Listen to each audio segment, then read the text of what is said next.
Hello, and welcome to our first episode of the 2018 season of Tuesdays with Tim Camp. We are joined, as always, by head EOU football coach Tim Camp. And Coach, can you talk about the first 2 weeks of this season going against the College of Idaho and Southern Oregon, and what has it been like to be able to open the new turf with back-to-back home games? Yeah, that's a good question. You know, the one thing that I really liked is how we prepared. We got here on August 5th, and we had a really good fall camp, and I thought we were extremely prepared for physical and a tough College of Idaho team. And we were very fortunate to be able to come out there and defend that home turf. And what a complex that is. College of Idaho, it was a nail biter all the way down to the end. Our defense stepped up. We had signs of really good offensive play, really good special forces play, and but our defense really stepped up that game and was able to help us get the win. But I'll take it wasn't the prettiest win, all right, but I'll take any of them. And so that was the College of Idaho game, and then coming into the game with Southern Oregon, the number 4 ranked team in the country, and being able to get out there on that turf again was a great deal for our football team. And for the first half, it was really good, and I think that basically, they scored right before the end of the half, and credit them, they did a good job. We missed a couple tackles. They were able to move the ball down the field, and they got a touchdown and make it 10-7 at halftime. And I didn't do a good enough job myself to get the team to come back out.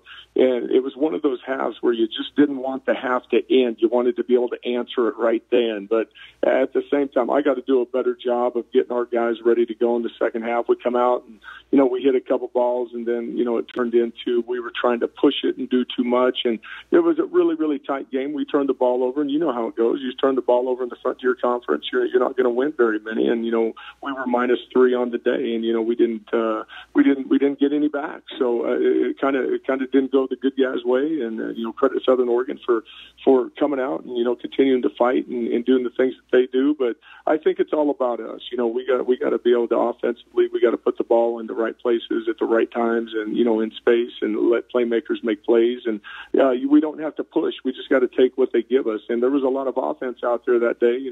I don't feel good about it being under 400 yards, and it looked like again we were back to a huddle tempo. And I want to be fast. I want to get the ball out, and I want to run a lot of plays. The first game against College of Idaho, we were in the 80s. It should have been in the 90s, but that was the first introduction of what we're trying to get done. And the second game, it just wasn't. It wasn't what I wanted, and it's not what I will accept. So we're back to the drawing board, But at the same time, we got a great turf field. The kids love it. The community and the administration so thankful that they put this through. The kids are so thankful to be able to go out there each and every day to have the best football complex in the Pacific Northwest.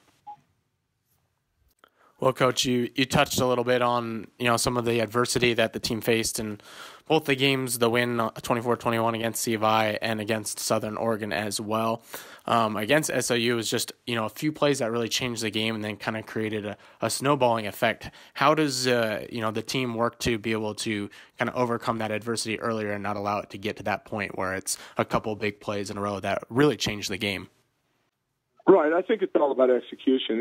It always comes down to what I talk about, offensive football, defensive football, actually football in general. The team that blocks better, the team that tackles better, the team that takes care of the football, that's the team that's going to win the game. And when you start doing stuff that is not required of you, in key spots, then all of a sudden you get yourself out of position, or you're doing something that's not necessarily needed, and therefore you're pushing, and that's not what we do. Again, offensively we take what they give you, and we are content with that. Now, defensively, it's about making plays. It's about tackling.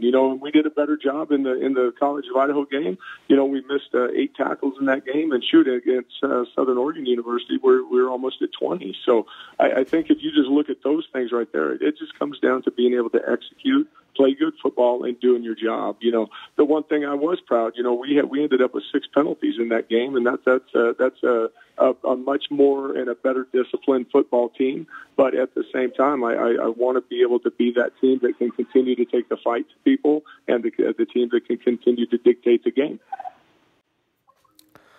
Well, the defense, they seem to play really strong, particularly against C of I, and then that first half against Southern Oregon looked really unbreakable. But then in the second half, the team wasn't able to sustain any drives offensively, and the defense looked a bit gassed. So how do you get the offense to pick up more first downs, keep the chains moving, and to kind of help relieve some of that pressure on the defense? Well, I think you said it right there. I think being able to sustain drives and to be able to keep the chains moving, to keep the defense off the field is a huge part of football, to be able to get the third downs, and also for the defense to stop an opponent on third downs, to get them off the field and get the ball back.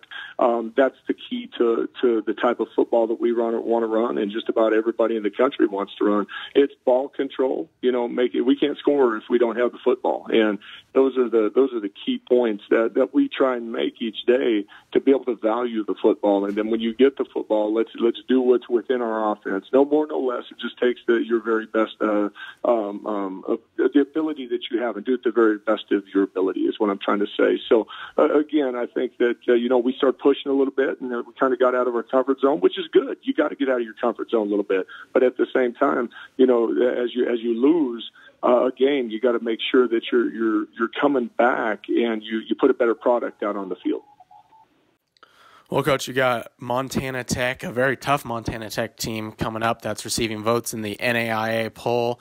That's going to be this Saturday, 6 p.m. in Butte, Montana. And, Coach, what does the team need to do better this week to be able to come away with, a tough road victory?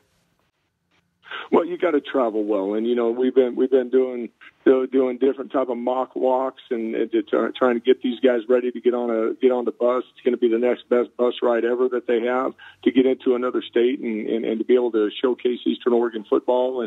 But at the same time, it's going to come down to what we spoke about earlier: the team that blocks the best, the team that tackles the best, and the team that sticks with it throughout 60 minutes. I spoke to the team tonight about putting 4 quarters together, a great first half, with still mistakes. You're leading the number 4 team in the country, but then when you start doing things that are not required of you, then it starts like you said, snowballing, and then it's hard to be able to stop it. So we need to play our game, and that's the one thing that I'm content with.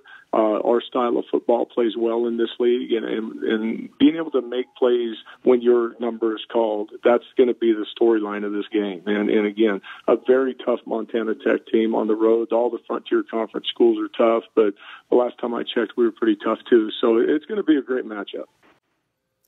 Well, Coach, thank you very much for joining us this week, and good luck moving forward on Saturday at 6 p.m. Mountain Time. It's going to be a night game in Butte against Montana Tech. Good luck, Coach. Well, I appreciate you, and I hope everybody watches Eastern Oregon.